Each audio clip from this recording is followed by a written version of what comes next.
Ah, les gars, j'ai beau réfléchir, je me rappelle pas d'un match où Ronaldo a été le sauveur. Je vous dis la vérité, les gars. Ronaldo, il a jamais mis de but important avec le Portugal. Avec le Portugal, hein. En club, c'est autre chose, hein. Et j'irais même jusqu'à dire que jusqu'à aujourd'hui, Cristiano n'a pas de match référence avec le Portugal. Et vous osez le mettre à la table de Lionel Messi, les gars. Lionel Messi, qui quand ça allait pas face au Mexique, tout seul, il a pris ses responsabilités. Et ne dites pas, ouais, c'est le collectif. Non.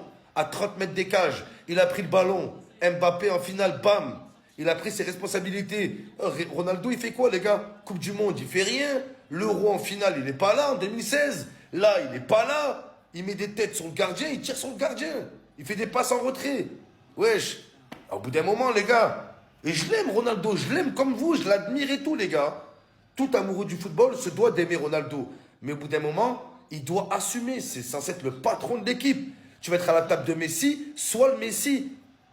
Il faut que tu sois le Messi sur le terrain. Tu n'as jamais été le Messi. Tu n'as jamais sauvé le Portugal. Tu n'as jamais marqué à la dernière seconde. Jamais. Rien à dire, hein. Ils ont marqué dans le temps additionnel, mais cette victoire, elle est tellement méritée. Le Portugal a dominé de la tête et des épaules. Mais avant toute chose, moi, je m'en fiche de tout ça. Je parlais d'un joueur. Vitor Machado Ferreira, dit Vitinha. Même son nom, c'est une poésie. Tu vois, même son nom, tu sens que c'est un joueur pas comme les autres. Les gars, je vous ai dit, j'ai pris du temps à monter dans Centre quand il joue à Paris. Là, je le conduis. Mais quel joueur. Mais quel joueur, mesdames et messieurs. Les informations, le scan. Une demi-seconde, il a trouvé la solution, il écarte. Je récupère 2 ballons. Deuxième scan. Pas de solution, je garde le ballon, je conserve. Il n'a rien envié à Verratti. Voilà. Je l'ai dit. Voilà. Un peu de la performance de Cristiano Ronaldo. Je suis désolé. Il a fait 4 euros d'affilée. Mais il a encore le niveau. Non, faut le dire. En fait, t'as juste à regarder sa shape, sa tête. Tu comprends. Il était toujours là, à sauter comme s'il était dans Matrice. Il reste 10 secondes en l'air. Il est là, il va demander le ballon. Il fait des bons appels, par contre, les centres. Oh, applique-toi. Mon gars, Léao, applique-toi. Alors qu'il joue sur des échasses, t'as juste à le mettre dans une bonne zone. Juste une bonne zone. Il met la tête. Rien que pour cette passe-là. Cette passe, on est obligé de le respecter, ce monsieur. Les gars, il fait 4 euros d'affilée, il arrive encore à faire des gestes lumineux, voilà, qui illumine le match. Ça, c'est la cerise sur le gâteau. Le petit Francisco Conceição, c'est le petit de Sergio Conceição, le fils. Il vient donner la victoire. À la fin, tu as le passé et le présent qui vient embrasser la relève, enlacer la relève. Non, j'ai bien aimé la poésie qu'a raconté ce match. C'était beau, voilà.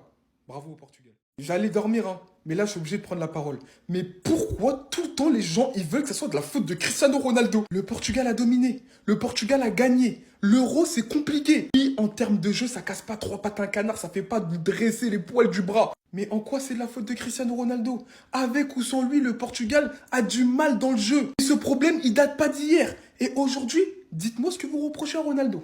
Il est resté cantonné à son poste en tant que numéro 9. Il attendait les centres. Il était bien placé, souvent. Il a été bon dans l'envie, dans le pressing. Tu sentais son âme de leader sur le terrain. Et même techniquement, dans ses déviations, dans son placement, dans son sens du jeu, il était présent. Mais qu'est-ce que tu veux lui demander de plus? Je suis pas pro Ronaldo, je le répéterai jamais assez. Personnellement, Ronaldo-Messi, je m'en fous de ce débat, il est dépassé depuis belle lurette. À un moment donné, quand je vois qu'il y a des gens en commentaire ou dans des tweets qui dénigrent Ronaldo pour son match aujourd'hui, là je suis désolé. Mais il y a quoi à le critiquer? Il allait même être sauveur sur le but là quand il met la tête poteau et que Jota il reprend. À part les premiers cibles, parce qu'on sait pourquoi ils sont contre Ronaldo, mais les autres... En fait, je crois que c'est de la jalousie. Parce que vous voyez qu'il a 40 ans, qu'il continue à être un athlète hors pair. Et je sais pas. Et qu'il essaye encore d'être sur le devant de la scène et remporter des trophées. Il a pas le droit? Mais les gens sur Twitter, c'est des malades. Ça commence déjà à mettre la difficulté du Portugal aujourd'hui sur le dos de Cristiano Ronaldo. Mais les gars, vous réfléchissez pas ou quoi? Ou bien on regarde pas le même match. Sans vouloir faire le fan, aujourd'hui, il n'a pas été si mauvais que ça. Même si bon, je trouve qu'il a quand même vécu pour les caméras comme d'habitude. J'avais même oublié à quel point c'était le fils de Guardiola. Tellement le gars, il aime les caméras. Le match n'avait même pas encore commencé. Le gars, il a commencé à courir. Je sais pas où il allait, mais en tout cas, il était pressé. Donc là, sur Twitter, il y a des gens qui se disent que Cristiano Ronaldo devrait être remplaçant au prochain match du Portugal. Les gars, vous avez rêvé ou quoi? La seule chose que je le reproche à lui et aux joueurs du Portugal aujourd'hui, c'est le manque de prise de risque.